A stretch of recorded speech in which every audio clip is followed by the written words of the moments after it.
This week's story is sponsored by Audible Kids. Please visit audiblekids.com/storynori for your free audiobook download. Hello, this is Natasha, and I'm dropping by with a sweet little fable by Aesop. It's about two mice, one who lived in the town and the other who lived in the country.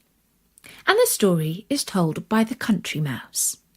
But first, I'd just like to tell you about a book of amazing audio poems that you can download from our sponsor Audible Kids.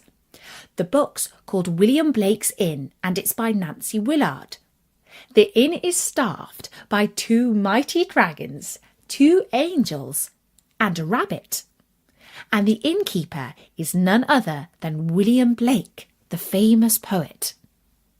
I think you will find these poems truly weird and wonderful, and I do hope you will enjoy them. Just go to audiblekids.com/storynori or follow the link in Storynori's sidebar. Then search for William Blake's Inn. Now, where was I? Oh yes, the story. I don't mind admitting that I'm a simple sort of mouse. I live inside a nice cosy log by the side of a field. My needs are not great. A few sunflower seeds or wheat stalks will do for a meal. For a special treat, the farmer sometimes leaves me some crumbs of bread and cheese from his lunch. When I'm thirsty, I drink from the bubbling stream, and I swear that pure cold water is the freshest, most delicious taste in the world. Finer than champagne even. And I don't just mean that as a boast or a figure of speech. I tried champagne once, so I know what I'm talking about.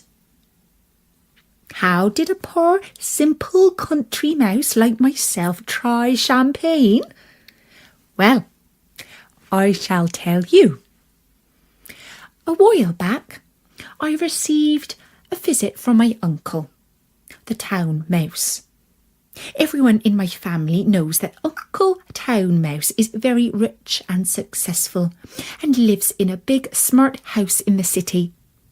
It was, of course, an honour that he should come and stay with me for a weekend away from his business. But to tell you the truth, I felt a bit nervous. What would he make of my humble abode and my simple tastes? Well, of course, he was very nice and polite. Charming, simply charming, he said as I showed him around my log. And when I put some crumbs of cheddar cheese before him for his supper, he exclaimed, "Just the ticket, exactly what I wanted. Thank you, dear nephew, for taking such good care of me." At night, he slept in my spare bed in the hedgerow, and in the morning, when I asked him how he had slept, he said, "Splendid, just splendidly. This clear country air of yours is so restful."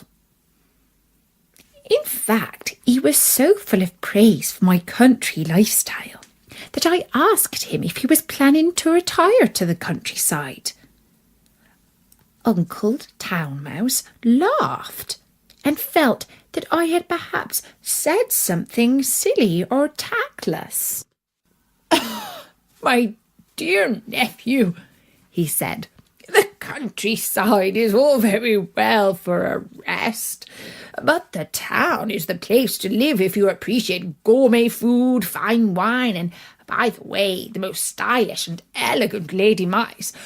Why, I thank you for your hospitality, but I would die of boredom if I lived your life for more than a weekend."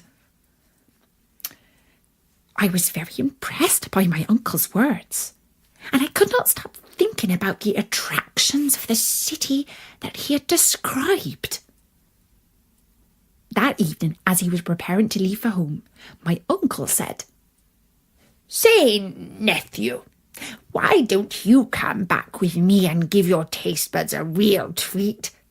I say a mouse hasn't lived until he's tried gorgonzola cheese. And we always keep a good supply in our larder, not to mention the Ardennes pâté, avocado pears with French dressing, chicken vol au vent, mushrooms à la grecque, and grilled Mediterranean vegetables. Come, we'll have a feast, and afterwards we'll call on some pretty friends of mine." When he put it like that, I couldn't resist. And so that very evening, I travelled with my uncle to his house in the city. And when I first set eyes on Uncle's house, I was truly impressed. It was 4 stories high, with white stucco pillars and cast iron railings. Inside it was not less magnificent.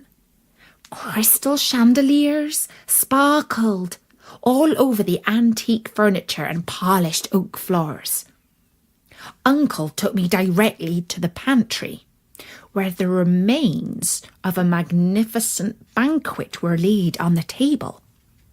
Uncle insisted that we begin with an aperitif of champagne, and as I had never tried it before, the bubbles went straight to my head.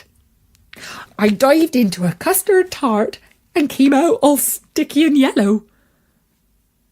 Uncle sat up and his nose twitched.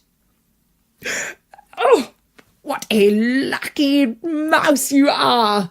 he exclaimed. "I can smell truffles!" And he led me to the other side of the table, where we tried some black food that he said was known to be the most delicious in the world. I didn't like to admit that it tasted a little strange to me. But then we tried the gorgonzola cheese. Oh my goodness! Uncle had been right. I hadn't lived until I tried that wonderful cheese. I didn't like to be vulgar, but I gobbled up a large chunk in a flash. And I was still stuffing myself when I saw a shadow move in the corner. I dived for cover. It probably wasn't polite to shoot off like that in mid-mouthful, but the reflex action saved my life, for the very next moment the terrible cat pounced on where I'd been sitting and eaten my fill. Uncle and I scurried across the table, and the cat followed, smashing glasses and knocking over jugs and vases. We both jumped off the edge of the table and landed on the ground. But then the maid came in with a broom and started beating the floor, trying to squash us both. We made it to a hole in the skirting board, but only just. We were both within half an inch of being beaten to death. "Now that was a close shave," said Uncle. "Exciting, hey what?" My heart was pounding, and I had to regain a breath before I could say, "Yes, a little too exciting for a poor country mouse, I'm afraid. I thank you for your hospitality, but I must be off home now."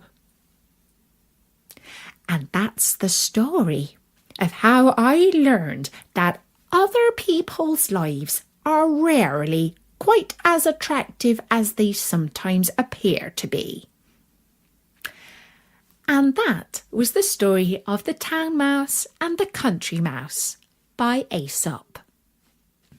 And don't forget, we have lots more Aesop stories and loads of other stories on storynory.com, so drop by soon and listen to some. Until then, for me, Natasha, bye-bye!